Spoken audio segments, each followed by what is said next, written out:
as Dr. Rod mentioned earlier, let's take a leaf out of Jesus' book. Literally one of the books. Let's look at the leadership lessons from Luke. And I felt that it was kind of appropriate, considering we've been talking about storms, to why not share from Luke 8, where in verse 22 to 25, where Jesus calms the storm. That's right. You know the storm.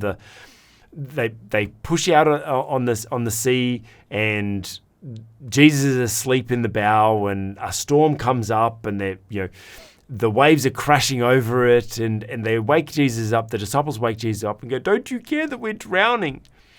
And what was the disciples' response was fear. The disciples' response was they were actually blaming Jesus, like, "Don't you care about us? Like, this is you." And what was Jesus' response? All what he did was he got up and he created calm. In the face of a storm, in the face of crisis, it is so important that we as leaders can create calm, because we all know that in the face of crisis, things are chaotic. That's why they call it a crisis. It is chaotic. There's chaos everywhere. People are looking for that stability, looking for that calm. And unfortunately, I've seen way too many leaders respond to crisis with stress, respond with anxiety, respond by venting their stress and them getting frustrated and them throwing things or whatever, throwing their own tantrums. But if we don't show calm as a leader, they don't know who to rely on. They don't know who to look to. I must admit that the one gift that I've had, and I don't know whether it's a natural gift or a nurtured gift, is I've always been good in a crisis. Now, I don't know whether it's nurtured because growing up, my father owned a security company. So I was always, from a very, very young age, I used to go out on patrols with my father at big events. I'd walk around with semi-uniform, not quite legal, but a uniform that was similar to him. I was a little kid walking around. And I just saw my father deal with crisis or urgent situations. And so I've always found myself good at responding to a crisis. However, there are times when I don't. And those times are when I'm stressed. Those times are when I'm tired. Those are times when I'm probably not at my best, so I'm not at my best to respond to a crisis. And so one key that I'd probably share from my experience is we need to be able to bring peace and calm, like Jesus did to that storm. We need to be able to bring peace and calm to a situation, not stress, anxiety. We can't add to a crisis. We need to remove the storm from the crisis. And so we need to make sure that we're well rested, that we can manage our stress levels, that we're ready, that we have that, I suppose, margin in our energy and emotion to be able to respond to a crisis. Dr. Rod, what would you say is your natural response to a crisis? Oh, like everybody, if you're not careful, fear rises up. Yes. But I tell you what, one of the things, in a sense, it's a burden that you bear as a leader. Yes. Is you got to deal with fear very, very quickly. Yeah, that's good. I'm not sure why it was or how Jesus was able to sleep in that boat, because I'm guessing the sea began to get rough and so on, and that was one of the signs that there was an impending disaster. And as you rightly point out, the disciples they were fearful for their very lives, and they were probably a little bit offended that Jesus was still asleep in the stern of the boat on a pillow. So maybe sleeping through a crisis is not the best response. No, I wouldn't do that. I wouldn't sleep through a crisis. But so most people react with fear, and look, as leaders, that'll happen to us as well. Yeah. So we have to learn how to actually live with that. We've got to put that down. And as you say, we have to create a situation of calmness. In other words, we really do have to calm the storm. Now, as a Christian leader, don't think you can't literally speak into the situation. What did Jesus do? He actually spoke to the wind and to the waves. Yep. And the Bible tells us they obeyed. Yep. And that caused other problems for the disciples as well, because they still didn't know Jesus well enough. And that caused them a few problems. But speak into a situation. I do that. Yep. Speak into that crisis. Pray into that crisis. Intercede. Yeah, that's good. Because it will make a difference, because God hears and things happen in the spiritual realm. We're not always aware of exactly what happens, but things will happen. So as a leader, never, ever, ever give in to fear, but understand that we do have enormous power in our prayer. I've actually just finished preaching 2 Sundays in a row on a subject which was only, I guess, indirectly related, but my topic was actually praying against the Great Awakening. So there's quite a crisis, a very significant clash of Christian culture or Christian worldview against what is becoming the prevailing worldview in the West, which loosely is referred to as woke or wokeism.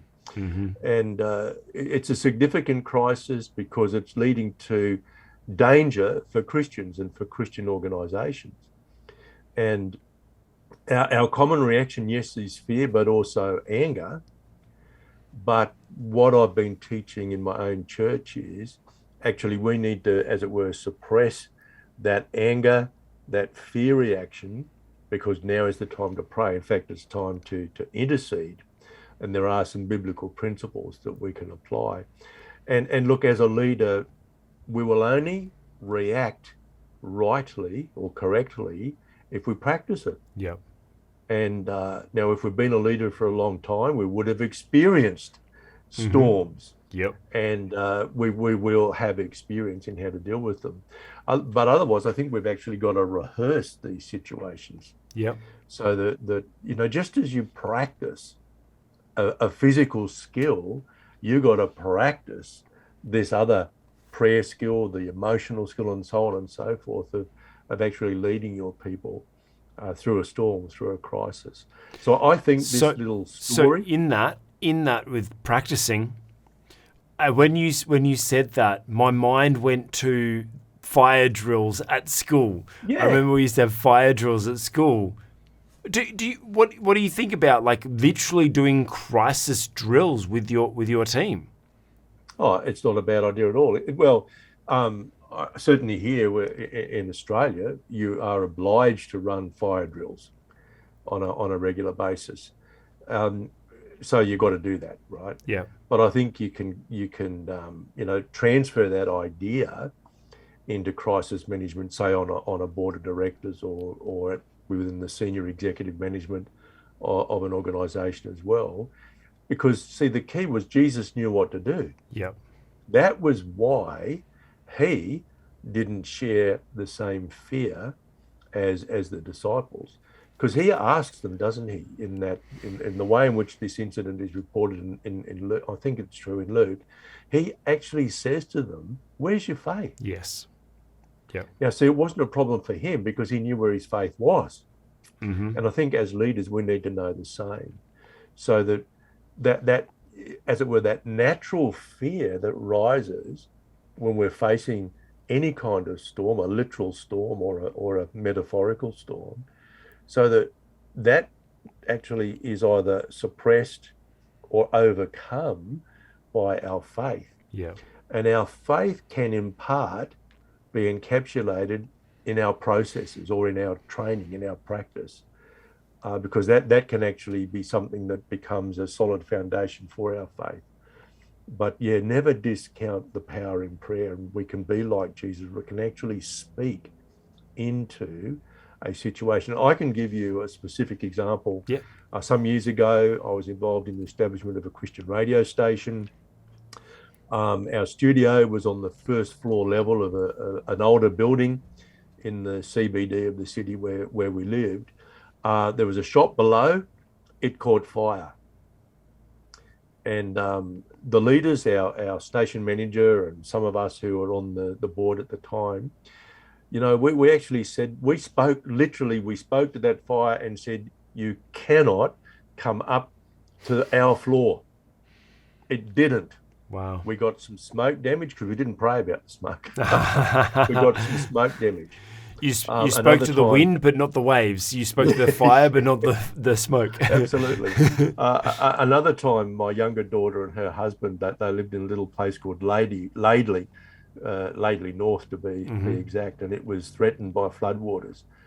And they were evacuated. My daughter actually got marooned up in Toowoomba where she was working. My son-in-law was evacuated from the house. And at the time that he was evacuated, the floodwaters were nearly at their front door. And I can remember my wife and I, we just prayed and we said, we command you to stop. You're not going to enter the house. And the floodwaters stopped at the front door. Wow. So, you know, I think we can pray into a literal storm because we've got authority as believers, but we can also pray directly into any kind of a metaphorical storm as well. Now, that doesn't relieve us of the need for some action. We've still got to have the wisdom to act, as it were, in the physical realm. But our real authority and power comes in the spiritual realm, which we don't observe most of the time, but we need to have confidence in the efficacy of prayer. That's really a great note to finish on. As leaders, we do have to understand the power of prayer and how to use it in the face of a crisis, because we need to cast our eyes on Jesus in a crisis. We can't be looking at the situation. We have to look through the situation to Jesus as to his support that he is going to give us. Then we can stand up as leaders and speak from a place of confidence because we have faith that Jesus does listen, that he does hear what we request, and he will protect and provide for us. So as long as we understand and have that faith, we're no longer succumbing to the fear that everyone else is. We can stand up and speak calmly and take command over that situation, the literal or metaphorical storm or crisis. So as leaders, how do we handle crisis? Well, we can, as we looked at pop culture, we can handle it properly with wisdom, advice, and maturity.